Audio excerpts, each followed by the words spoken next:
Hello everyone, welcome to digital learning platform of Winsome International school.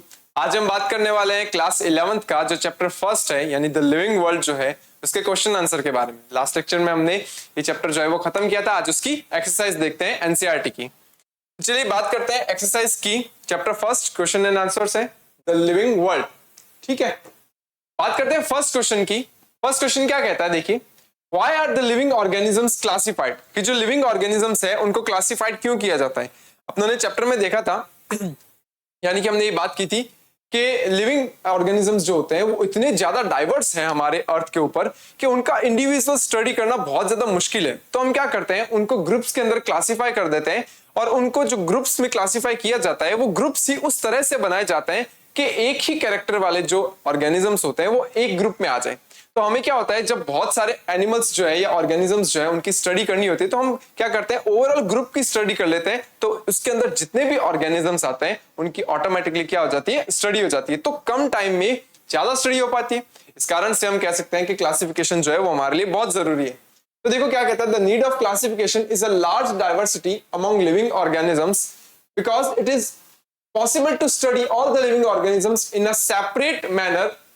So the grouping of organisms according to their characteristics, habitat and mode of nutrition, ये अलग अलग जैसे habitats होते हैं, characters जो होते हैं उनके बेस पर क्या कर सकते हैं, हम उनको क्लासिफाई कर सकते हैं। ठीक है, तो इस कारण से क्या होता है, हम क्लासिफिकेशन करते हैं कि इम्पॉसिबल है स्टडी करना सेपरेटली।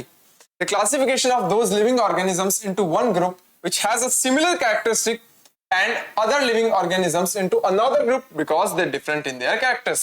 यानी कि एक ही कैरेक्टर वाले जो एनिमल्स होते हैं उनको एक ग्रुप में रखा जाता है और किसी दूसरे अनदर कैरेक्टर वाले जो एनिमल्स होते हैं, ऑर्गेनिजम्स होते हैं, उनको दूसरे ग्रुप में रखा जाता है।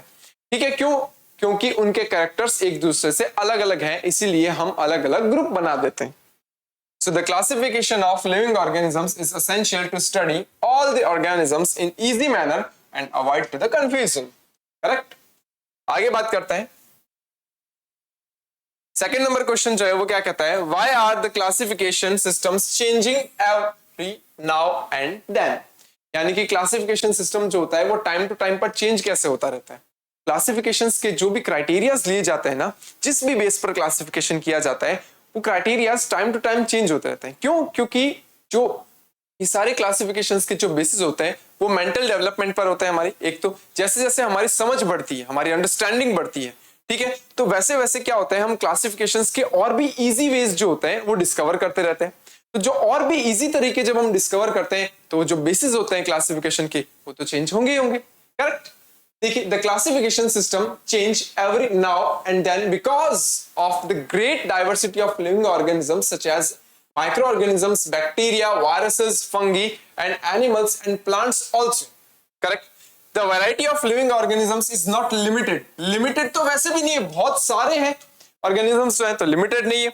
as the new characteristic and the anatomical characters का मतलब होता है, हम सेल्युलर लेवल पर जाकर के बात करेंगे कि सेल्स जो होती है वो कितने टाइप्स की होती है, कैसी होती है, साइज और शेप कैसा होता है सेल्स का, ये सब। and adaptations of animals are still under the research and many characteristics have been invented। So for the new properties of living organisms our classification systems changing every now and then। तो बहुत सारी ऐसी चीजें हैं जैसे anatomical characteristics हैं, उनकी जो adaptations है, adaptations क्या होता है, कुछ ऐसे कैरेक्टर्स होते हैं जो एक ऑर्गेनिज्म जो है वो अपने अंदर डेवलप करता है ताकि वो अपने एनवायरमेंट में इजीली रह सके, उनको एडेप्टेशंस बोलते हैं। तो बहुत सारे ऐसे जो कैरेक्टरिस्टिक है जो अभी भी अंडर रिसर्च चल रहे हैं, तो जब हम उनके बारे में बहुत अच्छी तरीके से स्टडी कर लेंगे तो हम उनको भी एज अ बेसिस यूज ले लेंगे जो ऑर्गेनिजम्स होते हैं उनको क्लासिफाई करने के लिए। तो क्लासिफिकेशन सिस्टम जो होता है वो हमारी अंडरस्टैंडिंग पर बेस्ड है। हमारी अंडरस्टैंडिंग जैसे जैसे बढ़ेगी क्लासिफिकेशंस जो होते हैं उनके बेसिस या जो तरीके हैं वो भी चेंज होते रहेंगे। क्वेश्चन नंबर थर्ड क्या कहता है, देखो, what different criteria would you choose to classify people that you meet often। मान लीजिए अगर हम कुछ पीपल्स जो है उनसे मिलते हैं तो हम उनको कैसे क्राइटेरिया में अलग अलग क्लासिफाई कर सकते हैं, हम कैसे उनको अलग अलग ग्रुप में रख सकते हैं। आप खुद सोचो, अगर आप दिन में तकरीबन 50 एक लोगों से मिलते हो, लगभग 50 जो देखा जाए तो पीपल्स जो है, अगर उनसे आप मिलते हैं तो उनको आप कैसे कैसे अलग अलग ग्रुप में क्लासिफाई करोगे। सोचो, मैं ये कह सकता हूं कि मैं हाइट के बेस पर कर सकता हूं कि मैंने आज इतने लोग देखे जो लंबे थे और इतने लोग मैंने ऐसे देखे जो कि शॉर्ट थे, थोड़े से पौने थे। ठीक है, इसके अलावा और भी बहुत सारे क्राइटेरिया हो सकते हैं, देखिए कौन कौन से। We will choose different criteria to classify people that we meet often, such as we can classify organisms according to their body characteristics, such as the height and weight. Weight भी हो सकता है, कुछ लोग ऐसे थे जो थोड़े से हेल्दी थे, कुछ लोग ऐसे थे जो थोड़े से पतले थे, ठीक है ना। The habitat is that the living place of an organism is also a part of classification, यानी कि वो कहाँ रहते हैं वो भी एक क्लासिफिकेशन का पार्ट हो सकता है, ठीक है ना। हो सकता है कि वो किसी विलेज में रहते हो, ठीक है ना, कुछ लोग हो सकता है जो सिटीज में रहते हैं, तो उस हिसाब से भी हम क्लासिफाई कर सकते हैं। आगे देखिए, What do we learn from the identification of individuals and populations? ये बोलता है कि हम क्या सीखते हैं अगर हम आइडेंटिफिकेशन करते हैं किसी इंडिविजुअल का, किसी इंडिविजुअल यानी कि कोई सिंगल ऑर्गेनिज्म है इसका, और या फिर अगर मैं स्टडी करता हूं पॉपुलेशन की। पॉपुलेशन क्या होती है? पॉपुलेशन आपको पता है, एक ही तरह के जो ऑर्गेनिजम्स होते हैं उनका ग्रुप जो होता है उसको पॉपुलेशन कहते हैं। तो हमें क्या सीखने को मिलता है इनके आइडेंटिफिकेशन से, इंडिविजुअल से और पॉपुलेशन की स्टडी से क्या सीखने को मिलता है? देखो, the knowledge of the characteristic of an individual और its whole population helps in the identification of similarities and dissimilarities among the individuals of the same kind or between different types of organisms. अगर मैं किसी एक individual की study करता हूं तो देखता हूं कि उसके अंदर क्या क्या कैरेक्टर्स, ठीक है। एक सिंगल इंडिविजुअल में तो पता चल जाता है कि कौन कौन से कैरेक्टर है, हाइट, बॉडी कैसी है, कलर जो होता है वो, ठीक है ना, सेल्स कैसी है, वो सब चीजें पता चल जाती है। और अगर मैं पॉपुलेशन की स्टडी करता हूं तो मुझे ये पता चलता है कि उस एक ही तरह के पॉपुलेशन के अंदर कुछ कैरेक्टर्स तो ऐसे होंगे ना जो सिमिलर होंगे और कुछ कैरेक्टर्स ऐसे होंगे जो डिफरेंट होंगे। तो सिमिलैरिटीज और डिसिमिलैरिटी अगर मुझे आइडेंटिफाई करनी होती है तो मैं सिंगल ऑर्गेनिज्म में तो कर ही नहीं सकता ना। सिंगल ऑर्गेनिज्म में तो मैं कंपेयर किससे करूं? अगर मैं एक सिंगल ऑर्गेनिज्म की बात कर रहा हूं तो मैं, वो एक अकेला ऑर्गेनिज्म है, मैं उसको किससे कंपेयर कर रहा हूं? कोई है ही नहीं। लेकिन अगर पॉपुलेशन की स्टडी करते हैं तो क्या होता है, हम पॉपुलेशन की स्टडी में ये देखते हैं कि हम किसी भी एक इंडिविजुअल को दूसरे इंडिविजुअल के साथ कंपेयर कर सकते हैं कि हाँ देखो इन दोनों में ना ये डिफरेंस है, ये देखो इन दोनों में ये सिमिलैरिटीज है। तो ये चीजें जो होती है वो पॉपुलेशन की स्टडी से आती है। It helps us to classify the organisms in a various categories depending on upon these similarities and dissimilarities. फिर अगर उनमें चेंजेस या सिमिलैरिटी होती है तो उसके बेस पर हम क्या कर सकते हैं, उनको भी अलग अलग ग्रुप में क्लासिफाई कर सकते हैं। देखिए आगे क्वेश्चन नंबर 5 क्या कहता है, given below the scientific name of mango, identify the correctly return name. एक दे रखा है first Mangifera indica and number second is also Mangifera indica. ये बोलता है कि बताइए करेक्ट कौन सा है। आपको पता है मैंजीफेरा इंडिका जो होता है उसमें मैंजीफेरा जो है वो जीनस है और इंडिका जो है क्या हुआ, स्पेसिफिक एपिथेट है। तो यहां पर हम देखते हैं कि जो स्पीशीज या स्पेसिफिक एपिथेट होता है उसका जो नाम होता है वो हमेशा और हमेशा स्मॉल लेटर से स्टार्ट होता है। तो फर्स्ट में तो आई जो है वो कैपिटल है लेकिन सेकंड में क्या है, स्मॉल है। तो यहां पर ये इंडिका वर्ड जो है दैट इज करेक्ट और ऊपर वाले वर्ड में इंडिका जो है वो रॉन्ग है, तो ये रॉन्ग हो जाएगा और ये मैंजीफेरा इंडिका सही हो जाएगा। The answer is correct, scientific name is mango is Mangifera indica. Define a taxon, give some example of a taxa at different hierarchical levels। ये बोलता है आप एक टैक्सॉन जो है उसको डिफाइन कीजिए और कुछ एग्जांपल दीजिए टैक्सा के। देखो टैक्सॉन सिंगल को बोलते हैं और टैक्सा जो होता है वो मल्टीपल को बोलते हैं, ठीक है, और डिफरेंट हायरार्किकल लेवल्स बताइए उनके। तो देखो taxon can be termed as a unit of classification, ठीक है, क्लासिफिकेशन के कई सारे स्टेप्स देखे थे, उनके एक यूनिट जो होता है उसको क्या बोल देते हैं, टैक्सॉन कह देते हैं। The classification of living organisms at a different levels, ठीक है, therefore the levels of classification can be described in such a manner। कौन कौन से हो सकते हैं, देखिए सबसे नीचे आता है species, then genus, then families, order, then classes, phylum and सबसे ऊपर आता है kingdom। तो ये सब क्या है, इन सबको कलेक्टिवली बोलते हैं क्या, टैक्सा। और इसका अगर मैं कोई एक स्टेप ले लेता हूं, मान लो मैंने जीनस लिया या मैंने क्लास लिया या मैंने ऑर्डर लिया, तो वो क्या हो जाता है, एक स्टेप जो है वो हो गया टैक्सॉन। तो ये जो एक यूनिट होती है उसको बोलते हैं टैक्सॉन और जो कंप्लीटली क्लासिफिकेशन का जो लेवल्स होते हैं उनको कलेक्टिवली क्या बोलते हैं, टैक्सा कह देते हैं। Every living organism can be classified with the help of hierarchical levels, यानी कि हर एक ऑर्गेनिज्म जो होता है वो इन हायरार्किकल लेवल्स में कहीं ना कहीं जरूर आएगा, ठीक है। क्वेश्चन नंबर 6, क्वेश्चन नंबर 7 की बात करते हैं। Can you identify the correct sequence of the taxonomical categories? कुछ taxonomical categories यहाँ नीचे दी गई है, क्या आप उनका करेक्ट सीक्वेंस बता सकते हैं? देखो सबसे पहला दिया गया है स्पीशीज, फिर ऑर्डर, फिर phylum and then kingdom. Classify कीजिए, खुद क्लासिफाई कीजिए। क्या स्पीशीज जो होती है उसके बाद ऑर्डर आता है, स्पीशीज के बाद ऑर्डर आएगा तो उसके बाद क्या होगा, उसके बाद फाइलम आता है और फिर किंगडम आता है। क्या सीक्वेंस सही चल रहा है? क्या हाँ बीच बीच में कुछ ऐसे स्टेप्स हो सकते हैं जो कि आगे पीछे हो, लेकिन क्या लोअर लेवल से अपर लेवल तक की चीजें सही है क्या? आप क्लासिफाई करना। जीनस फिर स्पीशीज, सर पहले स्पीशीज आता है फिर जीनस आता है, ये तो सीधा सीधा रॉन्ग हो गया। स्पीशीज आता है फिर उसके बाद ऑर्डर बढ़ा है, उससे और ज्यादा हायर लेवल पर जाएंगे तो फाइलम आएगा और उसके ऊपर जाएंगे तो किंगडम आएगा, ये करेक्ट है। नीचे चलते हैं, देखो स्पीशीज करेक्ट लोअर लेवल पे होता है, फिर जीनस आता है उसके ऊपर, फिर ऑर्डर आता है और देन फाइलम आता है, ये भी सही है। मतलब फर्स्ट और थर्ड जो है वो सही है, लेकिन सेकंड जो है वो सीक्वेंस गलत है। We know that the sequence of the taxonomical categories क्या क्या होता है, देखो स्पीशीज, फिर जीनस, फिर फैमिली, फिर ऑर्डर, फिर क्लास, फिर फाइलम और फिर किंगडम। इस अकॉर्डिंग देखा जाए तो ए और सी जो है वो सही है and then B is wrong. According to this hierarchical levels the option A and C are correct. Okay, फिर ये क्वेश्चन बोलता है, क्वेश्चन 8 कहता है try to collect all the currently accepted meanings for the word species. Word species जो है उसके अलग अलग मीनिंग्स होते हैं, अलग अलग डेफिनेशंस हैं। वो कहता है क्या मीन्स हो सकते हैं उनके अलग अलग डेफिनेशंस के, बताइए। Discuss with your teacher and the meaning of species can the case of higher plants and animals on one hand and a bacteria on other hand. तो ये बोलता है स्पीशीज जो होती है उसके अलग अलग जो देखा जाए तो डेफिनेशंस है वो कौन कौन से हो सकती है। The species can be defined in a various ways। कौन कौन से हो सकते हैं? The species is a group of similar organisms classified into the one categories।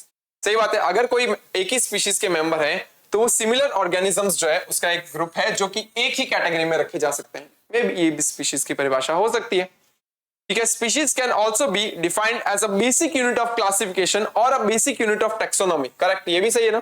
Species जो होती है वो क्लासिफाई की जा सकती है, मतलब क्लासिफिकेशन का सबसे बेस है, ठीक है ना। स्पीशीज जो होती है सबसे लोअर लेवल पे आती है देखा जाए तो, है ना, उसके ऊपर सारी चीजें आती है, तो ये एक बेस हो सकता है, ठीक है। नंबर थर्ड होता है species are group of interbreeding organisms. Correct, यानी कि अगर कोई भी दो ऑर्गेनिज्म एक ही स्पीशीज के हैं तो वो आपस में इंटरब्रीड करके अपनी ऑफस्प्रिंग्स बना सकते हैं, तो उन ऑर्गेनिजम्स को एक ही स्पीशीज के ऑर्गेनिजम्स कहा जा सकता है। तो ये थी कुछ डेफिनेशंस जो स्पीशीज से रिलेटेड थी। फिर अगर हम बात करते हैं कि बैक्टीरिया जो होता है, क्या उसके लिए सर हम स्पीशीज वर्ड यूज कर सकते हैं क्या? जनरली क्या होता है, स्पीशीज वर्ड जो होता है वो प्लांट्स और एनिमल्स के लिए यूज किया जाता है, ठीक है ना। लेकिन जो बैक्टीरिया जो होते हैं उनके लिए वर्ड जो होता है वो ज्यादा सुटेबल होता है स्पीशीज की जगह पर अगर हम स्ट्रेन्स वर्ड यूज करें तो। ठीक है, तो हम ये नहीं बोलते कि जो बैक्टीरिया की स्पीशीज, हम ये बोलते हैं बैक्टीरिया के स्ट्रेन्स, ठीक है ना। तो strain word is very common for the bacteria. तो बात करते हैं आगे अगले क्वेश्चन की। नेक्स्ट क्वेश्चन जो है वो कौन सा है, देखिए ये कहते हैं कि define the understand the following terms. कुछ टर्म्स दे रखी है जिनको डिफाइन करना है और उनके एग्जांपल्स जो है वो भी बताने होंगे। First phylum, second class, third family, fourth order and the fifth genus. इनके बारे में हमें एक शॉर्ट नोट जो है उसके फॉर्म में इन सबको डिफाइन करना है, ठीक है। तो नंबर फर्स्ट जो है अगर हम बात करते हैं फाइलम की, आपको पता है फाइलम जो होता है वो क्लास के ऊपर आता है, ठीक है। फाइलम जो होता है जब वो क्लास के ऊपर की तरफ आएगा तो उसके अंदर बहुत सारी क्लासेस जो होती हैं उनको इंक्लूड किया जाएगा जिनके कुछ सिमिलर कैरेक्टर्स होते हैं। तो यहाँ क्या दे रखा है, देखो phylum is a category higher than of class, ठीक है। The term phylum is used for animals. Animals के लिए फाइलम टर्म जो होता है वो यूज होता है। वहीं अगर मैं बात करूं, अपने चैप्टर में देखा था हमने कि जो फाइलम शब्द जो है या फाइलम वर्ड जो है वो हम प्लांट्स के लिए यूज नहीं करते। तो प्लांट्स के लिए कौन सा टर्म यूज आता है, वहां पर प्लांट्स के लिए टर्म यूज आती है डिवीजन, ठीक है ना।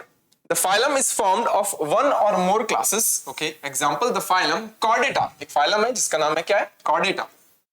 इसमें कौन आता है, एनिमल्स आते हैं। That chordate animals contains not only the class Mammalia, उसमें एक Mammalia क्लास जो होता है वही नहीं आती, बट दूसरी और क्लासेस भी आती है। एवीज जिसमें बर्ड्स आते हैं, रेप्टिलिया जिसमें रेप्टाइल्स आते हैं, एम्फीबिया जिसमें एम्फीबियंस आते हैं। ये बहुत सारी क्लासेस है जिनको कॉमनली एक ही फाइलम में रखा गया है, उस फाइलम का नाम है कॉर्डेटा, ठीक है। उसके बाद देखिए the plants, the term division use for the place two of phylum, यानी वहां पर प्लांट्स के लिए फाइलम की जगह पर टर्म यूज की जाती है डिविजन्स, ओके।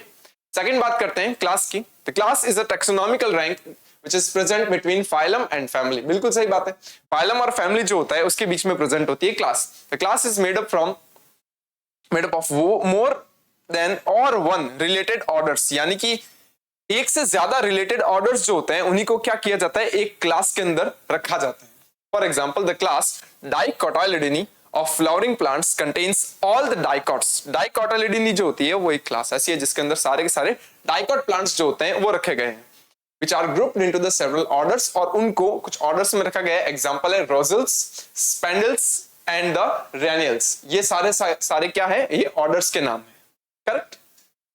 इसके बाद ऑर्डर्स क्या होता है, the order is placed between class and family. वो क्लास और फैमिली के मिड में आते हैं ऑर्डर, ठीक है।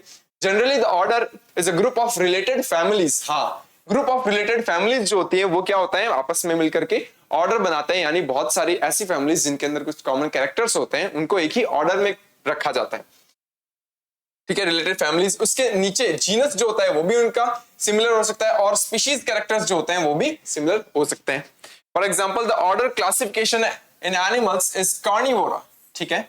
All the animals which eat other animal parts are included under the one other. यानी कि एक ऑर्डर जो है जिसका नाम है कार्निवोरा, उसके अंदर किसको रखा गया है, उसके अंदर उन एनिमल्स को रखा गया है जो कि कार्निवोरस होते हैं, यानी कि जो अपने ही जैसे दूसरे एनिमल्स को खाते हैं। In case of plants the order suffix else is used, यानी कि वहां पर प्लांट्स जो होता है ना उसके लिए जो ऑर्डर होता है उसके पीछे सफिक्स यूज किया जाता है एल्स, ठीक है। For example the order of rose is called Rosales, ठीक है ना। जो रोज का जो ऑर्डर है उसको रोजेल्स बोलते हैं। उसके बाद अगर मैं बात करूं फिफ्थ नंबर जीनस की, the group of related species are called as the genus. बिल्कुल सही बात है, क्योंकि स्पीशीज के ठीक ऊपर आता है genus. It is placed in between family and species. वो फैमिली और स्पीशीज जो होता है उसके बीच में रखा जाता है, स्पीशीज नीचे आती है, फिर आता है जीनस, फिर आती है family, correct. For example the genus of rose plant is called Rosa, ठीक है। The genus of dog is called Canis, ठीक है। जैसे जो रोज का है ना जीनस जो है वो रोजा है, यानी कि रोजा साइनेंसिस, आपको याद हो तो रोजा साइनेंसिस जो होता है वो जो रोज होता है उसका साइंटिफिक नेम होता है। तो जो फर्स्ट जो वर्ड होता है साइंटिफिक नेम का वो क्या होता है, वो उसके जीनस से रिलेटेड होता है ना। तो रोजा साइनेंसिस में रोजा क्या है, रोजा जो है वो एक जीनस है, करेक्ट। आगे बात करते हैं, क्वेश्चन नंबर 10 देखते हैं। बोलते हैं illustrate the taxonomical hierarchy with a suitable example of a plant and animals। यानी कि taxonomical hierarchy जो है आप उसको illustrate कीजिए, पहचानिए, उसको identify कीजिए थोड़ा सा, और कुछ suitable examples जो हैं वो भी दीजिए। आंसर क्या है, देखो इसका answer, taxonomical hierarchy is the classification of living organisms based on their similarities and differences, correct। To classify living organisms, scientists have developed to the taxonomical hierarchy। taxonomical hierarchy जो है वो एक ऐसा मेथड है जो कि क्लासिफिकेशंस के लिए यूज में लिया जाता है। अब टेक्सोनॉमिकल हायरार्की जो होता है, अगर मैं बात करूं, the sequence of taxonomical hierarchy is follows. क्या होता है, सबसे नीचे आती है species, then genus, then family, then order, then class, then phylum, and सबसे ऊपर की तरफ आता है किंगडम। ये सारा के सारा स्टेप बाय स्टेप सीक्वेंस चलता है। फिर ये बोलता है so let's discuss the taxonomical hierarchical levels of the plants and animals. तो एक एक एग्जांपल लेते हैं और हायरार्की लेवल्स जो होते हैं उनके बारे में बात करते हैं। सबसे पहले मैंने यहाँ पर क्लासिफिकेशन किया है जो कि एक प्लांट का है, व्हीट, गेहूं का प्लांट जो होता है उसके बारे में बात करेंगे। उसके सारे के सारे जो भी ऑर्डर, फाइलम जो है उनके बारे में, फाइलम सॉरी डिवीजन, ठीक है, क्योंकि फाइलम की जगह डिवीजन यूज में आता है प्लांट्स के लिए, है ना। Species, genus, family, order, class, division and then kingdom. तो देखो सबसे पहले अगर मैं बात करता हूँ व्हीट की, तो व्हीट जो होता है उसका साइंटिफिक नेम क्या होता है, ट्रिटिकम एस्ट्राइवम होता है। तो अगर मैं इसकी स्पीशीज की बात करूं तो वो एस्ट्राइवम है, ठीक है। और उसके जीनस की बात करूं तो वो ट्रिटिकम है। फैमिली जो है वो उसकी होती है पोएसी, ऑर्डर जो होता है वो है पोएल्स, ठीक है। क्लास जो होता है वो उसकी है मोनोकोटाइलिडीनी, ठीक है। डिवीजन है एंजियोस्पर्मी, क्योंकि वो एंजियोस्पर्म्स में आते हैं, और किंगडम जो होता है वो आएगा इसका प्लांटी। सेम एज अगर मैं एनिमल्स की बात करूं तो एक हाउस फ्लाइज जो होती है उसकी बात करते हैं। हाउस फ्लाइज जो होता है उसका साइंटिफिक नेम होता है मस्का डोमेस्टिका, ठीक है। तो यहाँ पर स्पीशीज जो होगी वो होगी डोमेस्टिका, जीनस जो होता है वो होता है मस्का, फैमिली जो होती है वो उसकी होती है मस्टडी, ऑर्डर जो होता है वो होता है डायप्टेरा, क्लास है इसकी इंसेक्टा, देन फाइलम जो होता है वो होगा कॉर्डेटा इसका, और किंगडम जो होगा वो एनिमेलिया, ठीक है। यहाँ पर फाइलम जो होता है वो कॉर्डेटा नहीं आएगा, सॉरी, वो नॉन कॉर्डेटा आएगा, ठीक है ना। नॉन कॉर्डेट्स होती है, नॉन कॉर्डेट्स आते हैं, ये कॉर्डेट्स थोड़ी है। मस्का डोमेस्टिका हाउस फ्लाइज है, ऑर्थ्रोपोड्स है, नॉन कॉर्डेट्स है, ठीक है ना। तो यहाँ पर देखा जाए तो चैप्टर नंबर फर्स्ट जो है उसके एनसीईआरटी क्वेश्चन आंसर्स जो है वो खत्म होते हैं। अगर आपको इससे रिलेटेड कोई भी डाउट है तो आप नीचे कमेंट सेक्शन में लिख सकते हैं। Keep learning and keep growing with Winsome International school. Thank you.